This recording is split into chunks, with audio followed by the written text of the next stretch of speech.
আসসালামু আলাইকুম। আশা করছি সবাই ভালো আছেন। তো আপনাদের জন্য কিন্তু আরেকটি এনজিওর চাকরির নিয়োগ বিজ্ঞপ্তি নিয়ে আসছে। আপনারা কিন্তু স্ক্রিনে দেখতে পাচ্ছেন প্রত্যাশী। অর্থাৎ আজকে যে এনজিওর চাকরির বিজ্ঞপ্তি নিয়ে আলোচনা করব সেই এনজিওর নাম হচ্ছে প্রত্যাশী। তো এখানে দেখতে পাচ্ছেন বেসরকারি উন্নয়ন সংস্থা প্রত্যাশীতে নিয়োগ। তো এখানে কিন্তু আপনি দেখতে পাচ্ছেন বেশ কয়েকটি পদ রয়েছে এবং এখানে কিন্তু বেশ কিছু লোক নিয়োগ দেওয়া হবে। তো এই বিজ্ঞপ্তির বিস্তারিত বিষয় নিয়ে কিন্তু আলোচনা করব। আপনার মূল্যবান সময় ব্যয় করে একটু ধৈর্য নিয়ে আমার এই ভিডিওটি সম্পূর্ণ দেখবেন। তো এখানে কিন্তু আপনি দেখতে পাচ্ছেন বিভিন্ন বিষয় কিন্তু এখানে কর্তৃপক্ষ উল্লেখ করে দিয়েছেন। তার মধ্যে রয়েছে ক্রমিক নং, পদের নাম ও বয়স, পদ সংখ্যা, শিক্ষানবিশকাল অর্থাৎ আপনাকে কতদিন শিক্ষানবিশ হিসেবে থাকতে হবে। এরপর দেখতে পাচ্ছেন নিয়মিতকরণের পর অর্থাৎ আপনার চাকরি যখন নিয়মিতকরণ হবে তারপরে যে বিষয়গুলো সেগুলো। এছাড়াও রয়েছে শিক্ষাগত যোগ্যতা ও অভিজ্ঞতার যে বিষয়টি রয়েছে সেটি। তো এই বিজ্ঞপ্তির প্রথম যে ক্রমিকটি রয়েছে দেখতে পাচ্ছেন ক্রমিক নং ১ এবং যে পদের বিষয়টি রয়েছে সেটি হচ্ছে এরিয়া ম্যানেজার। এখানে বয়স দেখতে পাচ্ছেন বয়স সর্বোচ্চ ৪৫ বছর এবং পদ সংখ্যা হচ্ছে ১০টি। শিক্ষানবিশকালীন দেখতে পাচ্ছেন ৫০,০০০ টাকা বেতন এবং এরপর নিয়মিতকরণের পর আপনার বেতন হবে দেখতে পাচ্ছেন মাসিক ৬১,৩২১ টাকা পর্যন্ত। শিক্ষাগত যোগ্যতা দেখতে পাচ্ছেন স্নাতক বা স্নাতকোত্তর থাকলে কিন্তু আপনি আবেদন করতে পারবেন। ঋণ কার্যক্রম পরিচালনায় এরিয়া ম্যানেজার হিসেবে ন্যূনতম ৩ বছরের বাস্তব অভিজ্ঞতা থাকতে হবে।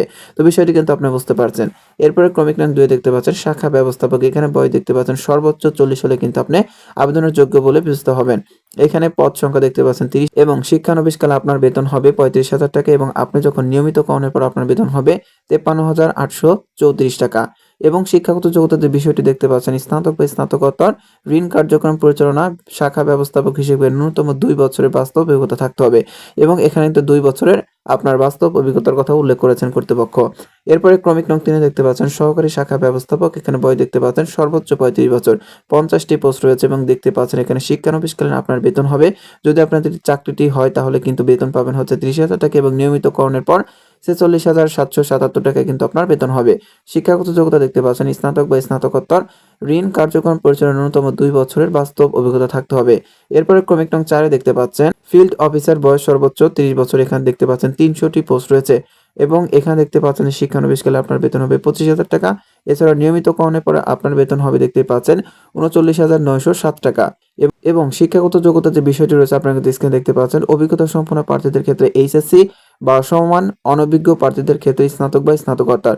অর্থাৎ আপনাদের যাদের অভিজ্ঞতা রয়েছে তারা কিন্তু এইচএসসি বা ইন্টার কমপ্লিট করে কিন্তু আবেদন করতে পারবেন যে কোনো শাখা থেকে। নারী পুরুষ সবাই কিন্তু আপনারা আবেদন করতে পারবেন বাংলাদেশের ৬৪ জেলা থেকে। এবং যাদের অভিজ্ঞতা রয়েছে তাদের ক্ষেত্রে কিন্তু এইচএসসি বা সমান পাস এবং যাদের অভিজ্ঞতা নেই বা অনভিজ্ঞ তাদের ক্ষেত্রে কিন্তু আপনি দেখতে পাচ্ছেন স্নাতক বা স্নাতকোত্তর হলে কিন্তু আপনি আবেদনের যোগ্য বলে বিবেচিত হবেন। এবং এখানে কিন্তু আরো কিছু গুরুত্বপূর্ণ তথ্য দেওয়া রয়েছে আপনারা যদি স্ক্রিনে দেখতে পাচ্ছেন অধিকতর যোগ্যতা ও অভিজ্ঞতা সম্পন্ন সকল পদের প্রার্থীদের ক্ষেত্রে বেতন সমালোচনার সাপেক্ষে নির্ধারণ করা হবে। অর্থাৎ এখানে যে বেতনের কথা বিভিন্ন পোস্টে যে বেতনের কথা উল্লেখ করা হয়েছে এখানে যদি আপনাদের অভিজ্ঞতা অর্থাৎ এখানে যে অভিজ্ঞতার কথা উল্লেখ করা রয়েছে এই অভিজ্ঞতা অনুযায়ী যদি আপনার অভিজ্ঞতা বেশি হয়ে থাকে সেক্ষেত্রে কিন্তু আপনার আলোচনা সাপেক্ষে কিন্তু আপনার বেতন দেওয়া হবে। অর্থাৎ আপনার বেতন কিন্তু আরো বেশি হতে পারে। তো এখানে দেখতে পাচ্ছেন মৌখিক পরীক্ষার তারিখ ও সময়। তো এখানে দেওয়া রয়েছে পদবি ও জেলা, মৌখিক পরীক্ষার স্থান। তো এখানে দেখতে পাচ্ছেন ১৬/১/২০২৬ খ্রিস্টাব্দ রোজ শুক্রবার সকাল ৯টা। কোন কোন পদবি ও জেলা প্রার্থী দেখতে পাচ্ছেন ফিল্ড অফিসার চট্টগ্রাম, কক্সবাজার, ফেনী, নোয়াখালী, লক্ষ্মীপুর ও চাঁদপুর জেলা। তো এই সকল জেলার কিন্তু ফিল্ড অফিসার যারা রয়েছেন তারা কিন্তু ১৬/১/২০২৬ খ্রিস্টাব্দ রোজ শুক্রবার কিন্তু আপনার সকাল ৯ ঘটিকায় মৌখিক পরীক্ষা অনুষ্ঠিত হবে।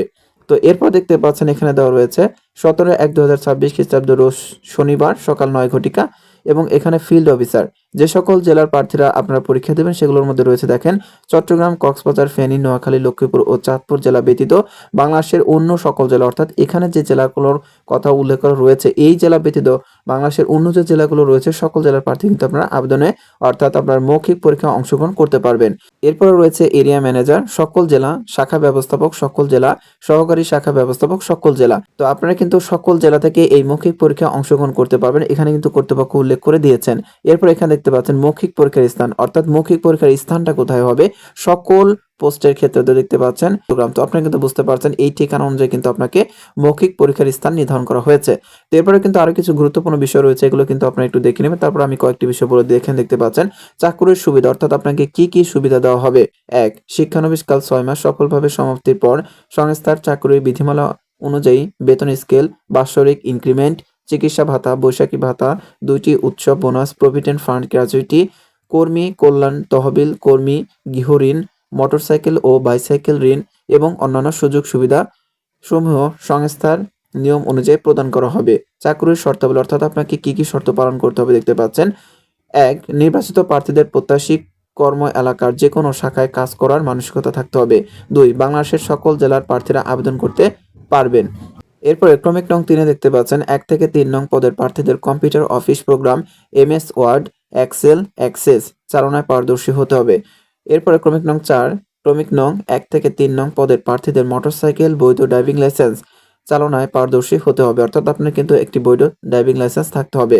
এরপরে ক্রমিক নং ৫ দেখতে পাচ্ছেন নির্বাচিত প্রার্থীদের জামানত হিসেবে ফেরতযোগ্য ১ নং পদের জন্য ৩০,০০০ টাকা, ২ নং পদের জন্য ২৫,০০০ টাকা এবং ৩ ও ৪ নং পদের জন্য ২০,০০০ টাকা জমা দিতে হবে। অর্থাৎ আপনার কিন্তু প্রতিটি পদের ক্ষেত্রে ভিন্ন ভিন্ন পরিমাণের কিন্তু আপনার টাকা জমা করতে হবে, অর্থাৎ জমা দিতে হবে বা জামানত হিসেবে। এরপরে ৬ এখানে কিছু কথা বলা রয়েছে, এগুলো আপনি একটু দেখে নেবেন।